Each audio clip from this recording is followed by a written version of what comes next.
Sir politics లో ఉన్న పెద్దలు ఏ పార్టీ వాళ్ళైనా సరే ఉపేక్షించే పరిస్థితి లేదు. చాలా క్లియర్ గా చెప్తున్నాం. ఇందులో ఏ పార్టీ పలానా పార్టీ మా అధికార పార్టీ ప్రతిపక్ష పార్టీ అన్నా కూడా ఇందులో అసలు 80% టాలరేట్ చెయ్యం. ఎలాంటి వాళ్ళ మీద చర్యలు తీసుకోవడానికైనా సిద్ధంగా ఉన్నాం. ప్రక్షాళన అయితే స్టార్ట్ అయింది. అది అన్ని వైపుల నుంచి కూడా ప్రక్షాళన స్టార్ట్ అవుతుంది. ఇంటర్నల్ గా నేను ఒకసారి మీకు ప్రెస్ లో కూడా చెప్పాను, ఇంటర్నల్ ఇంటెలిజెన్స్ కూడా అవసరం. డిపార్ట్మెంట్ లో కూడా ఇంటర్నల్ ఇంటెలిజెన్స్ కూడా అవసరం.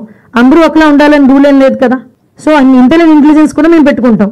ఎక్కడైతే ఇలాంటివి అందుకే మీకు చెప్పింది ఇందాక చెక్ పోస్టుల దగ్గర సిసి క్యామ్స్ ఏంటి అని ఒకవేళ అడిగితే కనుక మేము ఇంటర్నల్ ఇంటెలిజెన్స్ అది ఏమో గబుక్మని అక్కడ ఉన్న గార్డ్ ఎవరు వదిలేస్తే పరిస్థితి ఏంటి? ఇప్పుడు డాగ్ స్క్వాడ్ కూడా పెంచుకోవాలి. ఇప్పుడు విషయం ఏంటంటే డ్రగ్స్ అయినా మనకి ఐడెంటిఫై అవుతాయి కానీ తొందరగా గంజా తొందరగా ఐడెంటిఫై అవ్వదు. కంపల్సరీ ఆ డాగ్ స్మెల్ చూసి అలా చెప్పడం అలా ఎంతవరకు మనకి ఇప్పటి వరకు ఉన్న టెక్నాలజీ ప్రతి చోట కూడా భద్రత అయితే చాలా కట్టుదిట్టం చేసే ఏర్పాటుకి ఆల్రెడీ మాట్లాడుకున్నాం. ఎక్కడా కూడా అంటే స్టార్ట్ చేసాం. వారైతే స్టార్ట్ అయింది. 80% వారైతే స్టార్ట్ అయింది. డెఫినెట్గా దీని మీద ఫుల్ఫిల్ చేస్తాము విత్ పబ్లిక్ పార్టిసిపేషన్.